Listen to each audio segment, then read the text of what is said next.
Oh, welcome everybody. Here we are, yet again, in November 343 Bravo Whiskey. ATC's a little upset with us for not descending quickly enough. So, a couple updates here. We had our first crash to desktop today in months. I don't know what caused it. I wasn't doing anything. In fact, I wasn't even doing anything at all. I was just sitting here and it just crashed to desktop.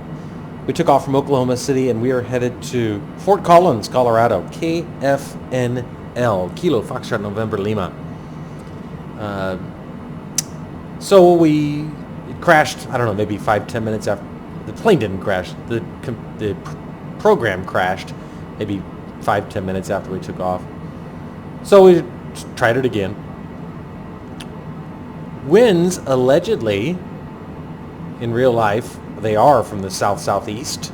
I don't know what they are in the sim. We'll find out. But we're landing on the RNAV runway 15 at Fort Collins. Airport elevation is 5,016 feet. Approach course for 15 is 151. Runway length 8,500 feet. Minimums, we'll put those in right now actually while I'm thinking about it. Minimums are 5,280 feet. 1 mile exactly above sea level. 5280. Cessna Tree Bravo Whiskey, contact Denver, approach on 134.85. Going to 134.85 Cessna Tree Bravo Whiskey. Clear skies here in this portion of central Colorado. 134 Bravo Whiskey is out of 15,200 feet for 8,200 feet. But real weather says that the skies are cloudy in Fort Collins, but that's not how it is in the sim. As you can see, there are clouds out there over the Rocky Mountains, but weather in sim looks clear. So the only big variable remaining is the winds. Will the winds be consistent with real life and make my life easy, or will they be screwy and make my life hard? Speaking of winds, we've been dealing with a monster headwind the whole flight up from Oklahoma. My timer, I forgot to start it. It's about 5 minutes off. I think we're at about 116. I got thrown for a loop there with the crash to desktop, and I forgot to start it the second time around. Give you an idea here of our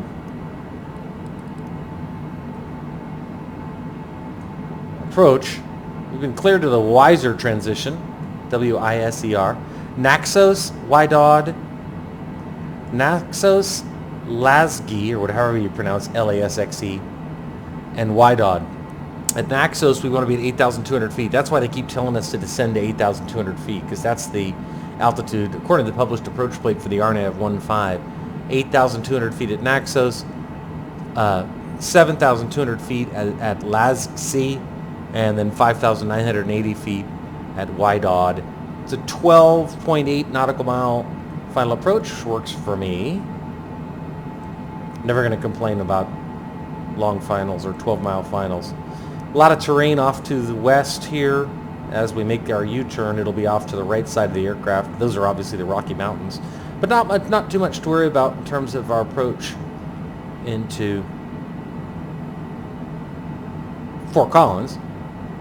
Terrain-wise, anyway. We'll start slowing here.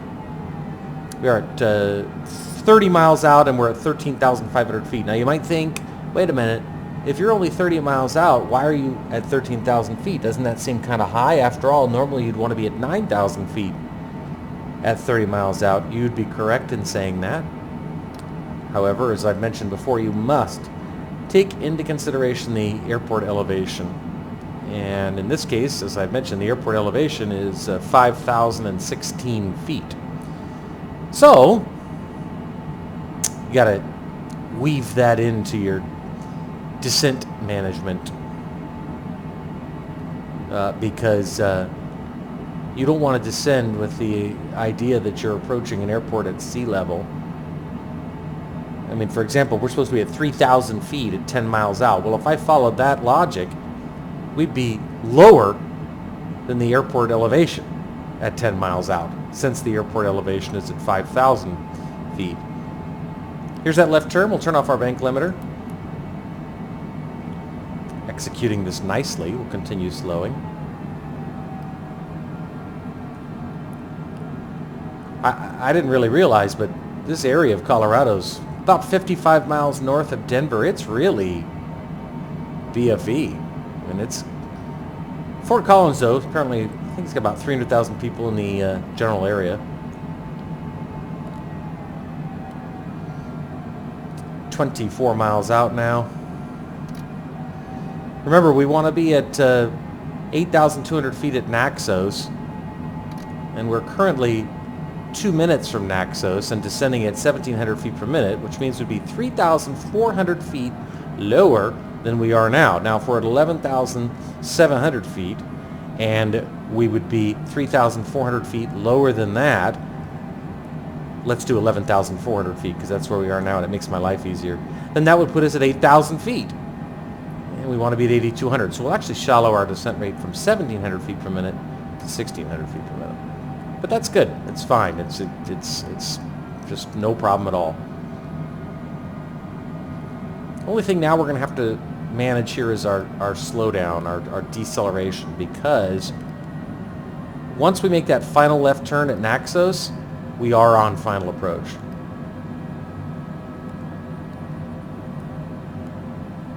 So I'm just gently slowing us down.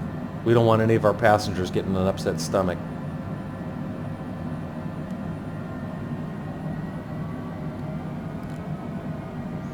There's the Rocky Mountains right out in front of us. A lot more water around here than I would have thought, too. I mean, there's a lot of lakes. 7,200. That's the published approach plate altitude for LAGC right here.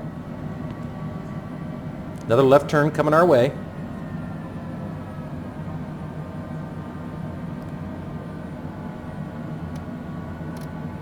$16 miles out now and 9,000 feet, 9,200 feet. Remember, at 10 miles you'd want to be at 3, but add 5 to it, so you want to be 8,000 feet at 10. But we don't really have to guess that much anymore in terms of estimating where we should be relative to the waypoints. Look at the water. Looks windy. Winds appear to be coming from this direction. Yes, they are. That doesn't bode well in terms of a tailwind landing. Yuck. The weather's real buggy. The winds. I mean, sometimes it's spot on, other times it's completely random. There's the airport. All right, we got to drop down to 180, so we're going to deploy our speed brakes. Landing gear. Landing gear. Landing gear. Landing gear. Wait for that to come back up. There it goes. And 1 notch of flaps. Might have deployed those slightly ahead of our authorized speed. I think I deployed the flaps at 186 knots. I think we'll be okay. We are, as I said, we're on an RNAV, so I'm waiting for RNAV love. But right now, as usual, we don't have any. Coming up on Lasky, 7,200. We're going to stop descending here, so we're going to take over this descent. Cessna Tree Bravo Whiskey, you are 10 miles north of Kilo Foxtrot, November Lima. Contact tower on 118.4 when inbound on the approach. 7,200 feet right now and just 20 seconds from Lasky, so we're good. Now the only issue is trying to get that damned RNAV to work. 9 miles out. Flaps time. And I'm sorry. Gear.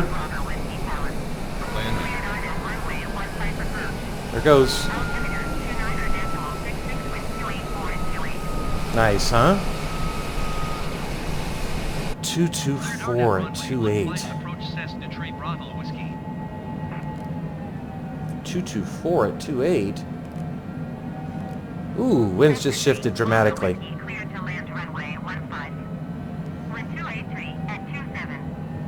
Let's set our altitude selector at minimums until we have a functioning RNAV. At YDOD, we know we want to be at 5,980 feet. Here's YDOD. Oh, Christ, this goddamn fucking camera. At YDOD, right here, I'll show you here. YDOD, we want to be at 5,980 feet, and we're at 6,300 right now, and we're 20 seconds from YDOD, so we're fine. We're a little high, but nothing to worry about. Zoom in there on the MFD, get our landing lights on, depressurize, disconnect the auto throttle, and I'm going to actually take the aircraft. Autopilot. RNAV love is coming up. Hold on, let me trim this bird. I got to trim. Okay, good, that's better. We do have RNAV love now. I'm hand flying it, so can't give you a lot of window time. I'm sorry. That's the Fossil Creek Reservoir right there that we're passing over. All right, I got to work. RNAV's showing that, telling us that we're fine, but seems like we're a tiny bit high. Full flaps. There we go. Red and white on the Vossi.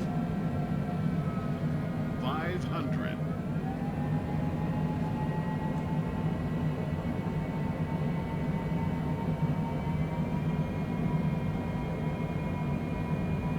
Okay, nicely lined up now.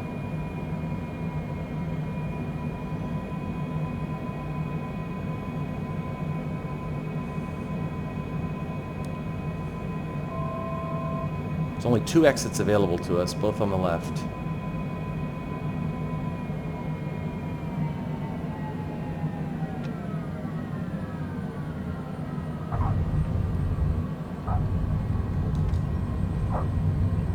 All right. Come on, reverse. There we go.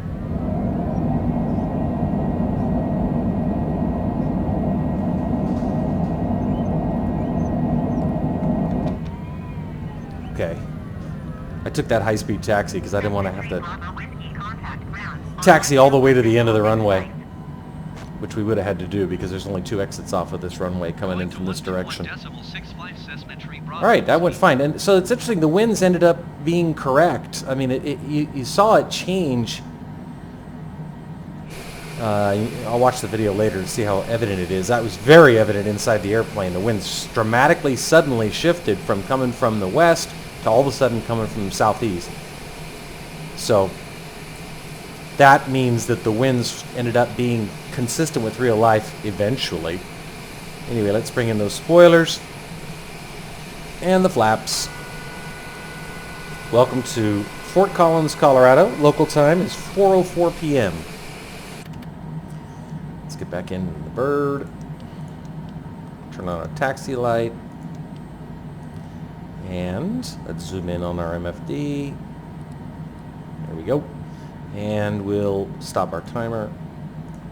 So I'm thinking it's probably about 128. You'll see with me here in a second how good I am on estimating that error I made in terms of not starting it. Ground services.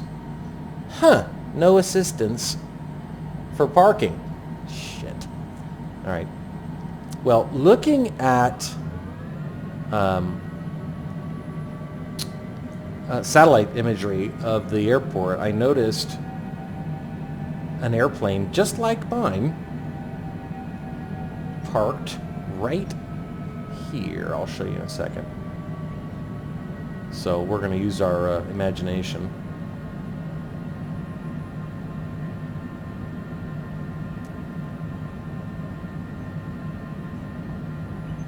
There was a I don't know if it was specifically a longitude, but it was a twin-engine bizjet parked right over here. So we're going to do... Well, there's a truck heading right at us right now. Dude.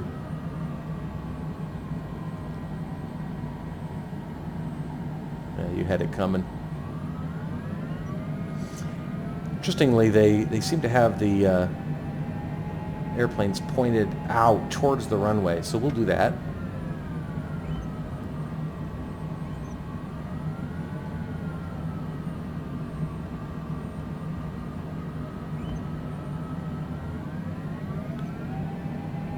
It's a lot easier when you have help. Oh look, there's a guy. I don't know if he's for us, but I'm making him for us.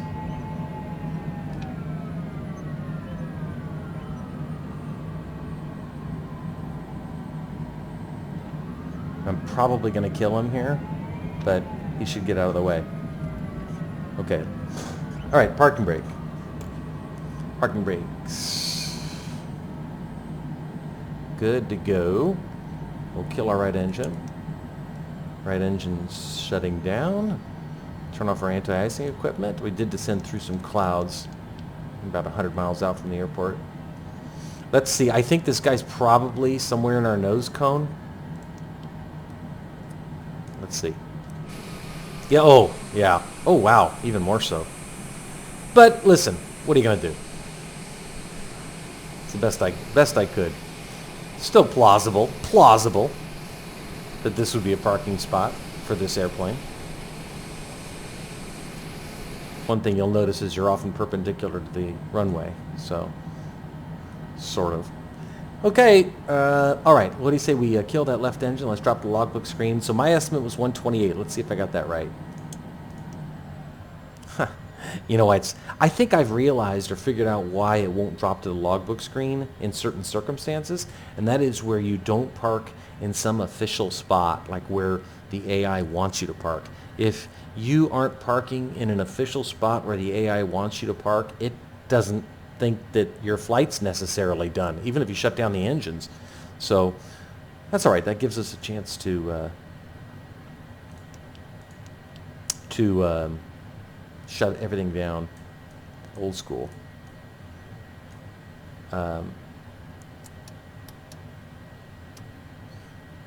External power's on. Now let's check one thing here.